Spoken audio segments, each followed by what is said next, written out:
আমাদের অধিদপ্তর আমাদের থাকবে, আমাদের অধিদপ্তর নিয়ে আমরা থাকবো, আমাদের অধিদপ্তর আমরা পরিচালনা করব।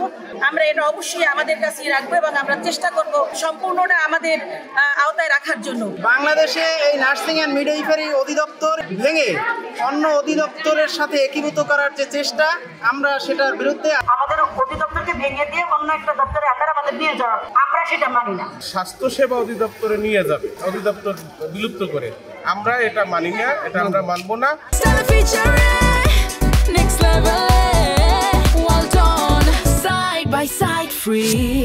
আমরা পরাধীন থাকতে চাই, আমরা স্বাধীন।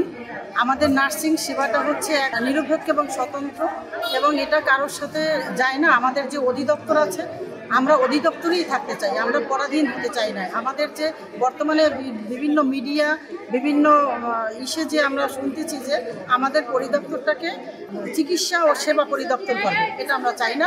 আমরা অধিদপ্তরে থাকতে চাই, এটা হচ্ছে আমাদের মেইন দাবি। স্বতন্ত্র আমাদের অধিদপ্তর আমাদের থাকবে, আমাদের অধিদপ্তর নিয়ে আমরা থাকবো, আমাদের অধিদপ্তর আমরা পরিচালনা করব।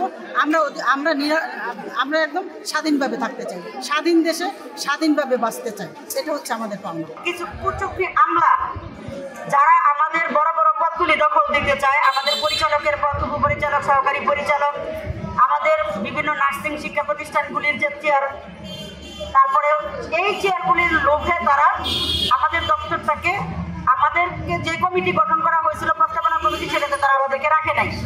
তখনই আমরা বুঝতেছিলাম যে একটা কুচক্রী মহল আমাদের বিরুদ্ধে কিছু একটা করতে যাচ্ছে। আজকে সেটা সংবাদ মাধ্যমে আমরা জানতে পারলাম যে হ্যাঁ, এটা অ্যাকচুয়ালি হতে যাচ্ছে। আমাদের অধিদপ্তরকে ভেঙে দিয়ে অন্য একটা দপ্তরে আকারে আমাদের নিয়ে যাওয়ার কথা চিন্তা করা হচ্ছে, আমরা সেটা মানি না।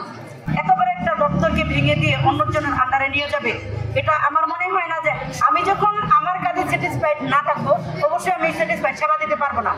আমরা মূলত প্রতিজ্ঞাবদ্ধ ছিলাম ফ্লোরেন্স নাইটিঙ্গেলের শপথ নিয়ে আমাদের নার্সিং প্রতিষ্ঠাতার, যে আমরা অসুস্থের পাশে থাকবো। ইতিমধ্যে আপনার কোভিড-19-তে আপনারা দেখেছেন যে কোভিড-19-এর সময় আমাদের নার্সরা গৌরবে সর্বোচ্চ সেবা দিয়েছেন। যেখানে ডাক্তাররাও পৌঁছান না, সেখানে আমার নার্সরা পৌঁছাইছেন, এবং আমরা সারা বিশ্বব্যাপী সুনাম অর্জন করছি আপনাদের মাধ্যমে। কারণ মিডিয়ারা প্রচার করতে বলেই আমরা আমাদের কর্মগুলোকে প্রচার করতে পারছি সারা বিশ্বব্যাপী। আমাদের পজিশন তাতে যা করা লাগুক, আজকে মানববন্ধন দিয়ে আমরা শুরু করেছি। পরবর্তীতে আমাদের অফিস চেঞ্জ হলে আমরা পরবর্তী পদক্ষেপ নেব এবং কঠিন পদক্ষেপ নেব।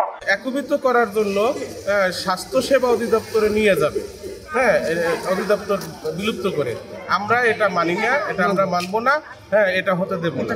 আমাদের স্বতন্ত্র নার্সিং পেশা, নার্সদের নেতৃত্বে এই নার্সিং পেশা চলবে, এটাই আমাদের দাবি। নার্সিং স্বাস্থ্যসেবার বা চিকিৎসা সেবার অর্ধেক জনগোষ্ঠী এই নার্স।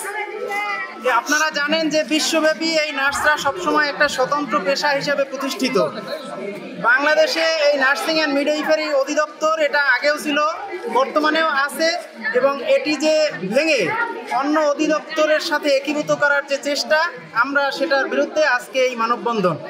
আমরা এই নার্সিং অ্যান্ড মিডওয়াইফারি অধিদপ্তরকে ভেঙে অন্য অধিদপ্তরে হতে দেব না, এটা হতে পারে না। নার্সিং অ্যান্ড মিডওয়াইফারি অধিদপ্তর আগেও ছিল, এখনো আছে, এবং ভবিষ্যতেও থাকবে, এটাই আমাদের মূল দাবি। কিছু কুচক্রী মহল এই অধিদপ্তরটাকেও অন্য ইয়েতে ভেঙে নিতে চেয়েছিল, আমরা আসলে সেটা হতে দিতে পারি না, এবং সেটা যে কোনো মূল্যের বিনিময়ে আমরা এটা অবশ্যই আমাদের কাছেই রাখবো এবং আমরা চেষ্টা করব আমাদের সম্পূর্ণটা আমাদের আওতায় রাখার জন্য।